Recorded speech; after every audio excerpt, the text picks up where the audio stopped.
Chapter 13. I'm back to not sleeping again. Everything I can think of to try, I've already thought on and turned down. Even thought of Dad and me driving to Middleburn and going to the county courthouse to report a man who's mean to his dogs, thinking maybe they wouldn't let Judd have Shiloh back again. Dad says that's where we'd have to go, all right, but how am I going to prove it about Judd? Think about that, he says. I've been thinking about it. Do I really suppose they'd send an investigator all the way out from Middleburn to see about a man said to kick his dogs?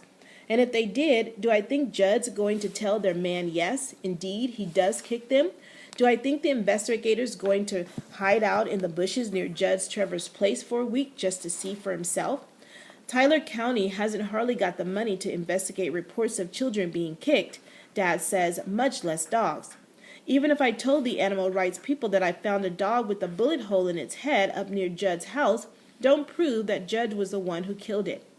I go out to talk to Dad about it some more while he's chopping wood, and he just says, "Son, it's hard, I know, but sometimes you just got to do what has to be done. It's Judd's dog, and there's no getting around it." Ma tries to make me feel better. She says at least I brought some joy and kindness into the life of a dog that never had any before, and that Shiloh will never forget me. But that even makes it worse. Wish he could forget. Keep thinking of how Shiloh's going to look at me when we drive him over to Judd's, and my eyes fill up again. Becky, she's been crying too. So has Darlene. The one good thing about it now is that the whole family loves Shiloh, and we can talk about him out loud. But there's not one thing we can do. 3 more days, and we have to give him up. I walked down to Friendly on Friday to talk with David Howard. David feels almost as bad as I do. I hardly finished telling about Shiloh, and he's got tears in his eyes already. David Howard's 30 pounds heavier and bigger than me, and he still don't care who sees him cry. I've been thinking, David, you got relatives in Ohio, don't you? He nods. You think any of them would take Shiloh? Could you call him up and ask, could they drive down here tomorrow and take him back with them? And I'll tell Judd we let Shiloh out one day and he never came back? More lies. But David's shaking his head already. It's only Uncle Clyde and Aunt Pat, and she's allergic to dogs. They had one once and had to give him up. On the way back home, I'm thinking about some place really good I could hide that dog. The old grist mill, maybe, up by the bridge. The door is padlocked, but it don't take much to get in, 'cause the top of the building's open where some of the roof's blown away. I bet I could hide Shiloh in there for 10 years, and he'd never make a sound. But what kind of life is that? Couldn't never take him anywhere except after dark. Even then, he'd be so close to Judd's place, the other dogs would probably sniff him out. Slowly, the minutes and hours of Friday tick by. Then it's Saturday, and our last day with Shiloh. We give him every little treat we can think of. A wonder we don't make him sick, and after supper we sit out on the back porch like we usually do. Becky and Darlene are rolling around in the grass, and Shiloh limps out there to join in the fun. I show Becky how if you lay down on your stomach with your arms up over your face, Shiloh will work to turn you over. Both girls have to try it, and Shiloh does just like I said, trying his best to get those girls up on their feet. If Becky ever fell in the creek, I'll bet Shiloh would pull her out, Ma says. If I ever saw a snake, I'll bet Shiloh would kill it for me, says Darlene. I got a sadness inside me growing so big I feel I'm about to bust. That night I sleep a little bit, wake a bit, sleep a bit, wake some more. About dawn, however, I know what I got to do. I get up quiet as can be. Soon as Shiloh hears me, of course, he's out of his box. Shh, Shiloh. I say, my finger to my lips. He watches me a moment, then crawls back in his box, good as ever. I dress, pull on my sneakers, take me a slice of bread from the loaf on the counter, and a peach off the tree in the yard. Then I take the shortcut through the east woods toward Judd Trevor's. It's the only thing left to do. I talk to Dad, to Ma, to David, and nobody's got any more idea what to do than they did before. What I'm fixing to do is talk to Judd Travers straight and tell him I'm not going to give Shiloh back. Rehearse my lines so often I can say 'em by heart. What I don't know, though, is what Judd's going to say. what he's going to do. I'll tell him he can beat me, punch me, kick me, but I'm not going to give that dog up. I'll buy Shiloh from Judd, but if he won't sell and comes to get him, I'll take Shiloh and head out in the other direction. Only way he can get his dog back is to take me to court, and then I'll tell the judge how Judd treats his animals. Halfway through the woods, I'm thinking about what I'm going to do could get my dad in a whole lot of trouble. Around here, it's serious business when you get a quarrel with your neighbor, and you got to carry it out as far as the law. Folks ain't that fond of Judd, and most of them like my dad, but when it comes to taking a man's property, I figure they'd side with Judd. I'm not making life one bit easier for my parents or Doraland or Becky, but I just can't give up Shiloh without a fight. Will he shoot me? That thought crosses my mind too. Some kid got shot down in Mingo County once. Easy as pie for Judd Travers to put a bullet hole in my head, say he didn't see me. I got my feet pointed toward Judd Travers' place, though, and they ain't about to turn back. Still so early in the morning, the mist is rising up out of the ground, and when I come to a stretch of field, looks like the grass is steaming. Sky's light, but the sun hasn't shown itself yet. You live in hill country, it takes a while for the sun to rise. Got to scale the mountains first. I'm practicing being quiet. What I hope is to get to Judd's house before he's wide awake, taken by surprise. He sees me coming a half-mile off without Shiloh. He's likely to figure what I got to say and have his answer ready. I want to be sitting there on his porch the moment he gets out of bed. A rabbit goes lickety-split in front of me, then disappears. I went out hunting with Dad once, and he said that when you first scare up a rabbit, it hops a short way, then stops and looks back. That's when you got to freeze. Can't move nothing but your eyeballs, Dad says. What you have to look for is that shiny black dot, the rabbit's eye. If you look for the whole rabbit, you almost never see him because he blends into the scenery.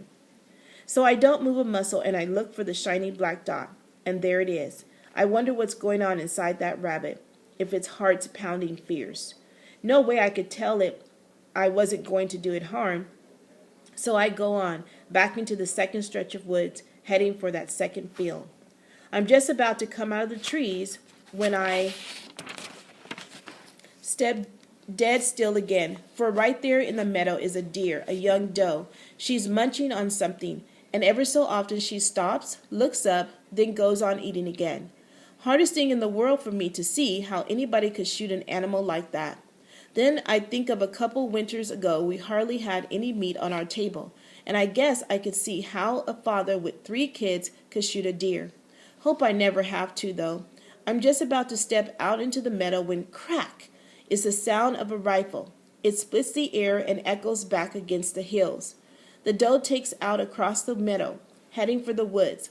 Its front legs rear up, then its back legs as it leaps, its tail a flash of white.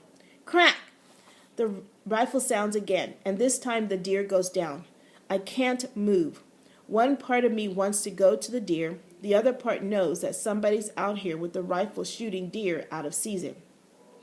And before I can decide whether to go on or turn back, out of the woods on the other side steps Judd Travers, rifle in hand. Chapter 14. He's wearing this army camouflage shirt, a brown cap, and the weirdest grin that could fit on a human face. Woo-wee, he says, holding the rifle up with one hand as he plows through the weeds. I got her! Woo-wee! I know he wasn't out shooting rabbits and happened to get a doe instead because he doesn't have his hounds with him. Judd Travers had gone out that morning with the clear intention of getting himself a deer. I also know that if the game warden finds out about it, Judd's in big trouble, because the deer he shot out of season wasn't even a buck. He slogs over through waist-high weeds to where the doe lays. Bending over, he looks at her, walks around her a little piece, then says, woo-wee, again, soft-like. That's when I come out of the woods. He's got his back to me now, his hands on the doe's front legs, trying to see can he pull her himself, drags her a little way and stops. And when he looks up again, I'm right beside him. He whirls around. Where'd you come from? He says. Was on my way over to see you. I tell him, and for the first time standing next to Judd Travers, I feel taller than I really am. He looks at me a moment, then he don't know if he's glad I'm there or not. Then I guess he figures me being there, only a kid, don't matter. Look what I got. Found her eating at my garden this morning. I chased her over here. That's a lie, I say.